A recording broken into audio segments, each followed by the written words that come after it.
It is my great pleasure to invite His Excellency Dato Seri Azmin Ali as the keynote speaker for the third APIF conference. Dato Seri Azmin Ali has accumulated brilliant political career in Malaysia and now becoming one of the leading political giants representing Asia in the whole world. He has assumed important various ministerial posts, and he is currently Senior Minister of the Government of Malaysia, as well as its Minister of International Trade and Industry. Previously, he served as the Minister of Economic Affairs with sweeping responsibility for the entire economic development and management. Prior to assuming such central government's key ministerial posts, he was successfully selected as Chief Minister of the state of Selangor, the most industrial state in Malaysia near the capital city, Kuala Lumpur. Amid the massive political headwind while representing the then opposition party. Personally, I am privileged to be acquainted with His Excellency for over 20 years, since the middle of 1990s, and in particular, during my assignment in Malaysia as ambassador, I humbly had the honor to work very closely and friendly with His Excellency as both governor and the minister to put several important bilateral projects into cooperative action. The warm memory still remains very vividly in my mind. Thank you, Your Excellency. Now I'm pleased to invite His Excellency Dato Seri Azmin Ali to give us his insights and foresights. The title he has given us is going to give us is prioritizing innovation as the key to unlocking post-crisis growth. Dato Seri Azmin Ali, please, I will give you the microphone.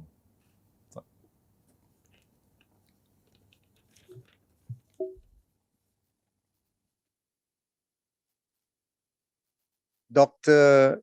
Yoichi Funabashi, Chairman of the Asia Pacific Initiative Forum, Dr. Makio Miyagawa, President of the Asia Pacific Initiative Forum, distinguished guests, ladies and gentlemen, a very good afternoon. I appear before you today, which has been marked as the annual Malaysian Batik Day, donning the Malaysian batik shirt. They say that beauty is skin deep, and we should never judge a book by its cover. That may be true to a point, but for the Malaysian batik, this attire is of great significance to the concept of the Malaysian family, Keluarga Malaysia, a symbol of unity and harmony representing the multiracial and multicultural composition of our society.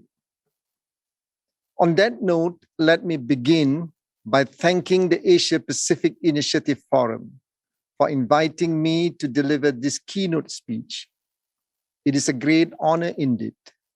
I would also like to congratulate the forum for convening this event, which is not only timely, but highly warranted as we turn the corner of this pandemic on the road to an inclusive, robust, and sustainable economic recovery in the Asia Pacific. The last 20 months have been most trying and arduous, not only on the governments, but also on the businesses and people worldwide, with the pandemic casting its foreboding shadow of gloom on the global trade and investment landscape.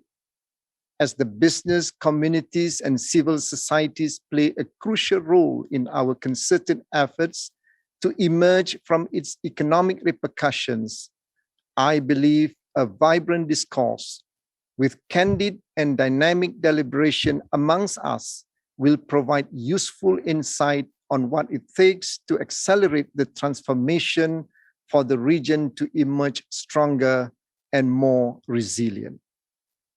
As globalization will continue to endure and Asia-Pacific wittingly or unwittingly assumes the position as the leading economic engine of the world, I believe that focus on prioritizing innovation is the key to unlocking post-crisis growth.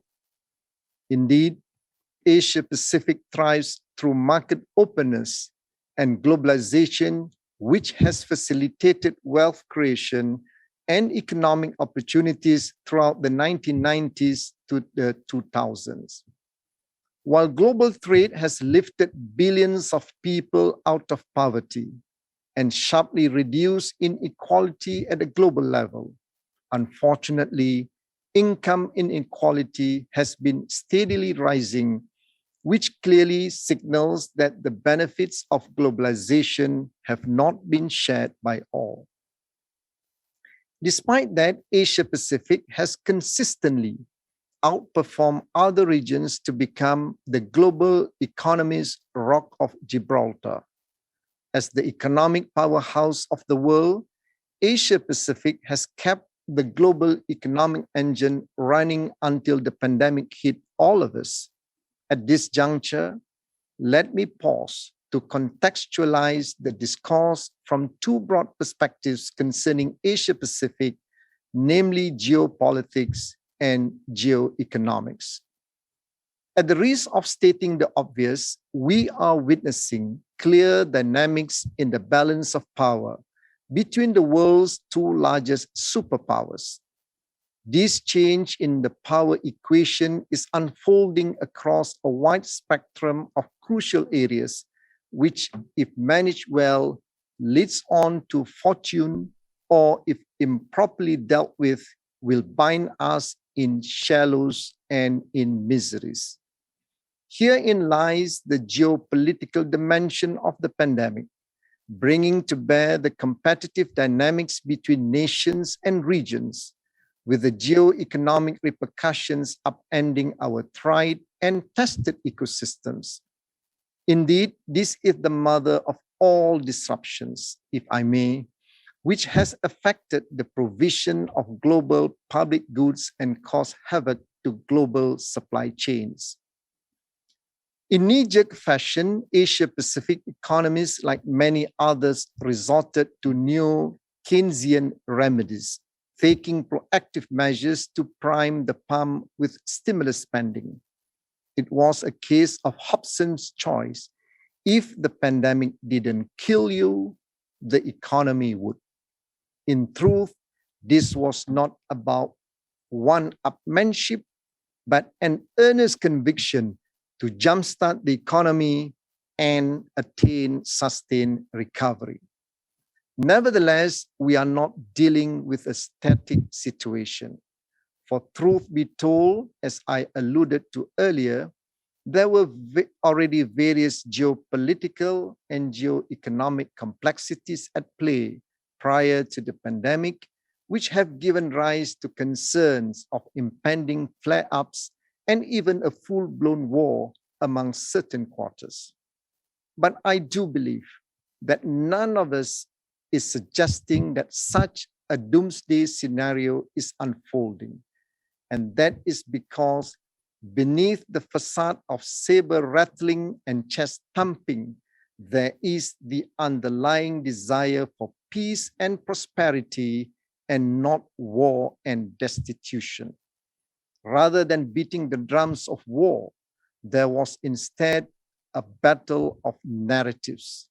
As the saying goes, when the heat of geopolitics threatens to boil over, there is yet hope that the cool winds of geoeconomics will save the day. As Asia Pacific prospers, the nations that ride on this peace and prosperity will strive to ensure that it will endure. At the end of the day, free and open trade must trump sanctions and protectionism, and robust growth must prevail over economic stagnation. It is true that we are not out of the woods yet, let alone completely, and that the current economic landscape remains highly fluid, with protectionism threatening to rear its ugly head. Nonetheless, from the perspective of this turbulent prism, the picture of a post-COVID-19 landscape is becoming clearer, particularly regarding the digital, green, and regional spaces. Focusing on prioritizing innovation in these areas today is therefore the key, perhaps the master key, to unlocking post-crisis growth.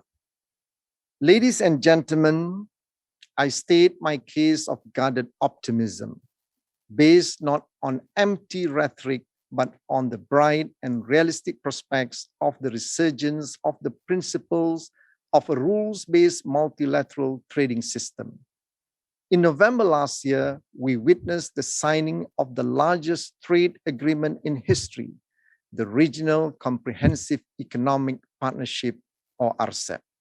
Effectively, the convening of RCEP signatories signals continued commitment to connect multiple facets of trade levels. To boot, we also have the Comprehensive and Progressive Trans-Pacific Partnership, or CPTPP trade agreement, the gold standard of FTA, and a global strategy to construct FTAs among Asia-Pacific economies towards greater trade liberalization. In this regard, let me point out that Japan has emerged as a global leader in forging ahead with multilateral trade agreements, assuming a greater role in ensuring that free, fair, and open markets prevail. As a matter of fact, Japan was the first country that Malaysia inked a bilateral free trade deal, the Malaysia-Japan Economic Partnership Agreement, which entered into force on 13 July 2006. To my mind, as Japan strategically enhances her international presence on the geo-economic front, expectations are growing for her to take on an even larger role to ensure economic stability worldwide.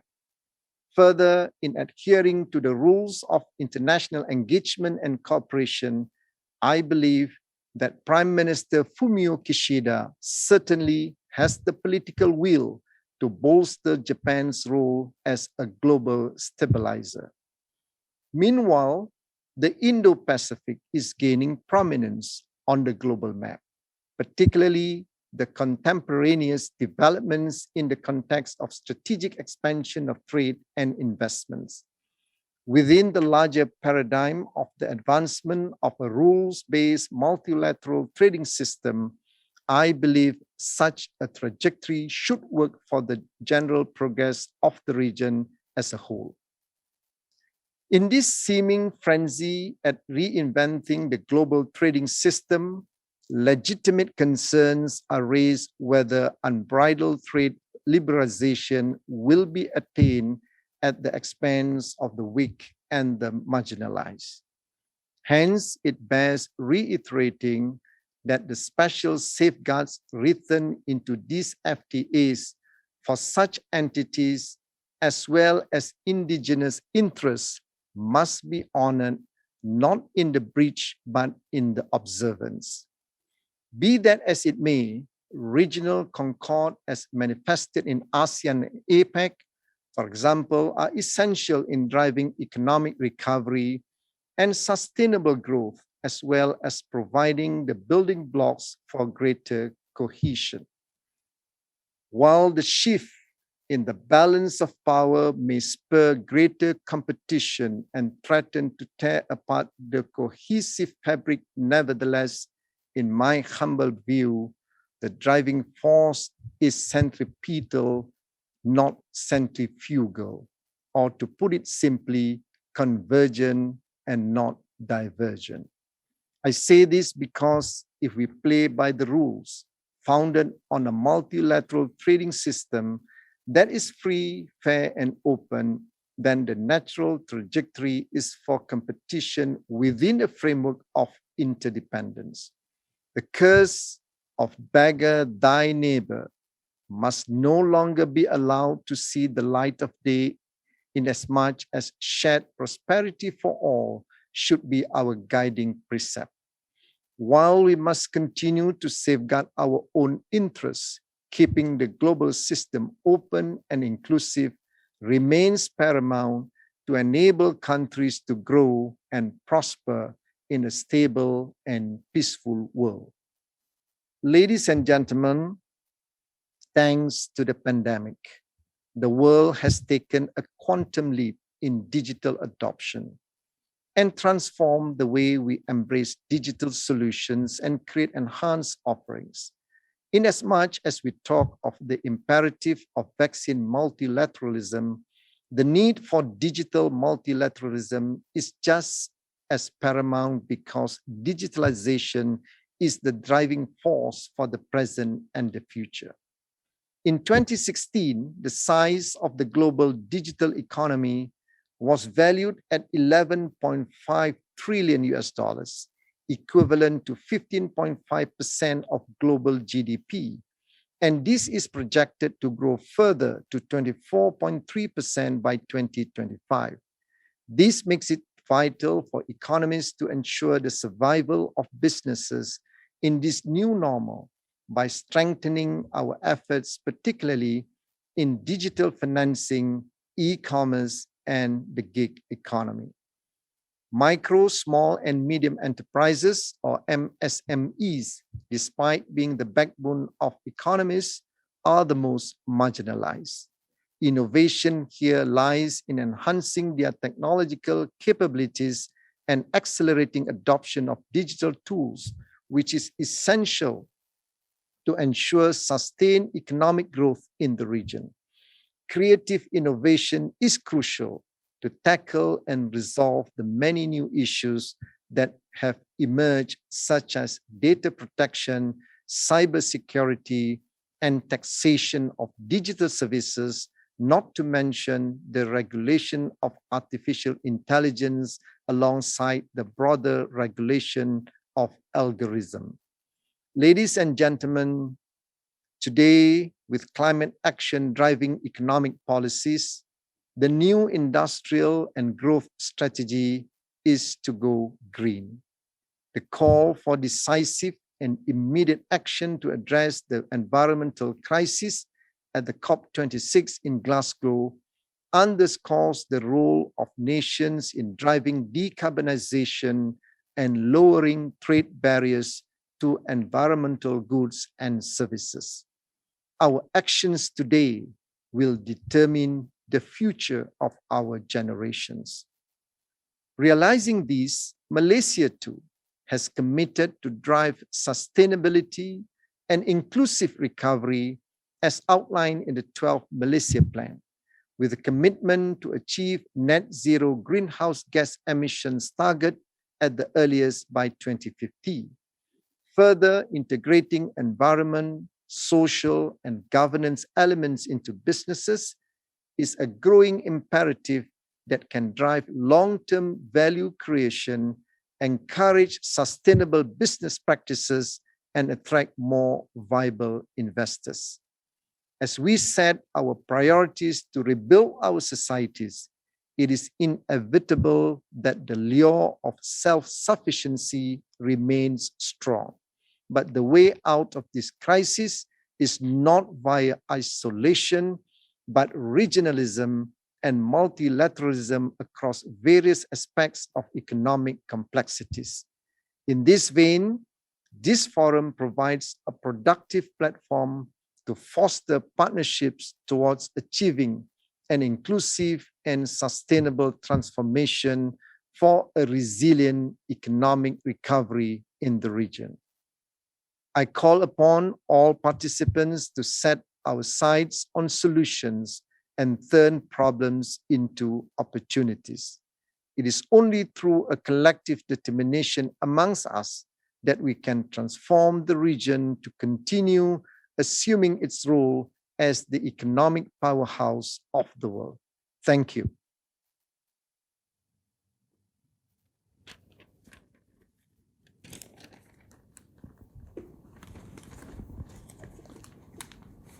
Thank you, Dato Seri. I am very pleased and delighted that you mentioned the Japan-Malaysia Economic Partnership Agreement as the chief negotiator I started. And surely, enrich thy neighbor is better than beggar thy neighbor. And it is also true that Jojo is better than Wo.